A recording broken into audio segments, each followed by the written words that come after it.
Bana mtazamaji wa Makweme Sports, ni kukaribisha kwa wakati mwingine kwa ajili ya kuzifahamu taarifa kadhaa zile ambazo zimetufikia za kimichezo. Lakini jambo la kwanza, hakikisha kwamba umesubscribe na kugonga alama ya kengele ili uwe wa kwanza kuzifahamu zile zote za kimichezo ambazo zinaendelea kujiri. Bana mnyama Simba ametinga katika hatua ya fainali ya kombe la shirikisho barani Afrika, na fainali hii mkondo wa kwanza unachezwa tarehe 17 pale Morocco dhidi ya RS Berkane. Mechi ya pili ya marudiano itakuwa inachezwa tarehe 25 katika uwanja wa Benjamin William Mkapa. Watu wanakuwa wanajiuliza kwamba hivi ni kwa nini Simba anaanzia ugenini na anamalizia nyumbani? Ni kigezo gani kimetumika mpaka Simba anzie ugenini amalizie nyumbani? Hapa namuungana na mchambuzi Godlisten Muro, anatupitisha hapa kujua kwamba ni kwa nini mnyama Simba ameanzia ugenini na kumalizia nyumbani Benjamin Mkapa. Usisahau kusubscribe na kugonga alama kengele. Hii ni Makweme Sports. Unakumbuka makundi ya kati yanapangwa, Simba alikuwa anatoka kwenye chungu cha kwanza kwa maana number 1. Ile poti mara nyingi inachukua zile timu ambazo ziko kwenye renki ya juu.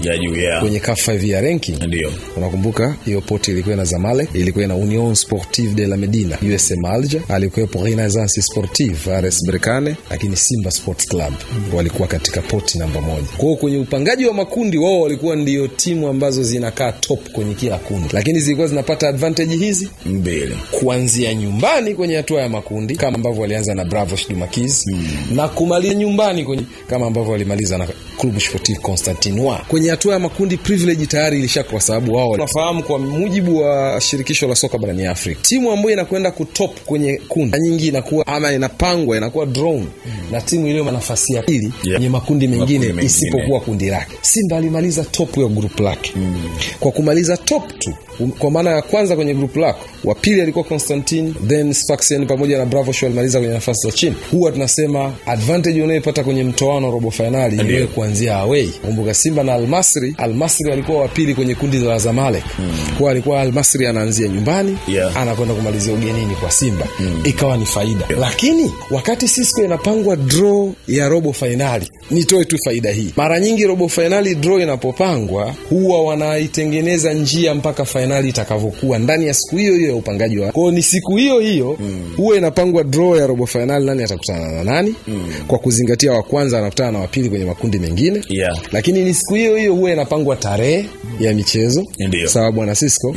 Ni siku hiyo huwa inatengenezwa njia ya nusu finali itakuwaje. Yaani winner wa robo finali gani atakutana na winner wa robo finali. Maana winner wa robo finali kati ya Simba na Al-Masri ilikuwa ni dhidi ya Zamalek ya Stellenbosch.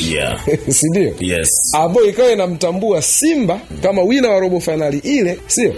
Alikuwa anatakiwa kuanzia nyumbani according to ile njia ilivyokuwa imechorwa. Kulikuwa kuna njia mbili. Kulikuwa kuna njia ya juu, ile top road, na kulikuwa kuna njia ya chini, bottom road. Simba alikuwa kwenye bottom road. Tunaenda taratibu. Alikuwa kwenye njia ya chini. Njia ya chini hiyo imegawanyika kwenye matawi mawili. Njia ya chini upande wa kushoto ambao alikuwa Simba na Stellenbosch. Simba akiwa anaanzia nyumbani, Stellenbosch anaanzia ugenini. Upande wa kulia alikuwa anasomeka Stellenbosch versus Zamalek. Kwa hiyo kwenye kushoto na kulia, mara nyingi wewe unayefuzu wa kwanza kwenda nusu finali unakuwa wa kwanza kuanzia nyumbani. Kwa maana Simba alianza nyumbani na Stellenbosch. Stellenbosch alikuwa anatoka kushoto, akawa amekuja wa pili kwenye hiyo nusu finali, anaanzia away, anamalizia nyumbani. Lakini kule juu, njia ya juu sasa, top road, walikuwa wanaume 4 kule juu. Alikuwa RS Berkane, Association Sportive Employé Commerce, hawa ni Aski Mimosa. Sio? Alikuwepo USM Alger, alikuwepo Constantine. Berkane na ASEC walikuwa wanakutana pamoja.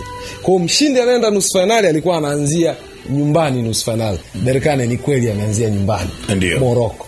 Lakini Constantine na Usma, mshindi kati yao, alikuwa anaanzia away. Constantine alimtoa Usma, ameenda kuanzia kule Morocco. You understand? Kwa hiyo utaona Berkane kuanzia nyumbani ni njia ilikuwa inamtaka hivyo kwa njia ya juu, na Simba kuanzia nyumbani nusu finali ni njia ya chini kutokea kushoto, alikuwa anaanzia nyumbani. Sasa basi njia ya juu na ya chini zote zimeshatoa nani anaanza nyumbani, nani anaanza away kwenye nusu finali. Nusu finali imetamatika, watu wanakwenda finali. Simba kumbuka yuko bottom, njia ya chini. Berkane yuko njia ya juu. Kanuni inasemaje? Anayetokea njia ya juu huyo mmoja kwenye finali ndo huwa anaanza nyumbani. That is why hapa tunamzungumza Berkane kuanzia nyumbani. Lakini anatokea njia ya chini anakuja, maana anatambulika kama wa pili ukishataja iliyofuzu finali. Hata kama Simba ametangulia kufuzu kabla ya Berkane, Berkane anatokea njia ya juu, ile top road. Yeye ataanzia nyumbani. Wakati Simba anatokea kwenye njia ya chini, bottom road, ataanzia ugenini. Kwa hiyo haikuwa imepangwa baada tu ya robo finali. Haikuwa imepangwa baada ya nusu finali. Hii ilishapangwa wakati wa draw ya kuelekea robo finali. Njia zao zitakuwa zipi, lakini wakishafika nusu finali na ataanza nyumbani na ugenini na tarehe zake. Lakini finali ilishachorwa. Njia ya juu atakayefuzu pale, anayebakia mmoja kati ya wale wanne wa njia ya juu atakutana na aliyefuzu kati ya hao wanne wa njia ya chini, ambaye wa njia ya chini anaanzia ugenini. Hii ndiyo faida ambayo Simba anaipata kwa kuanzia ugenini katika hatua hii. Hili halihusiani na kitu gani sisi? Tuweke wazi. Halihusiani na renki ya ubora wa vilabu barani Afrika, maarufu kama CAF 5 year ranking.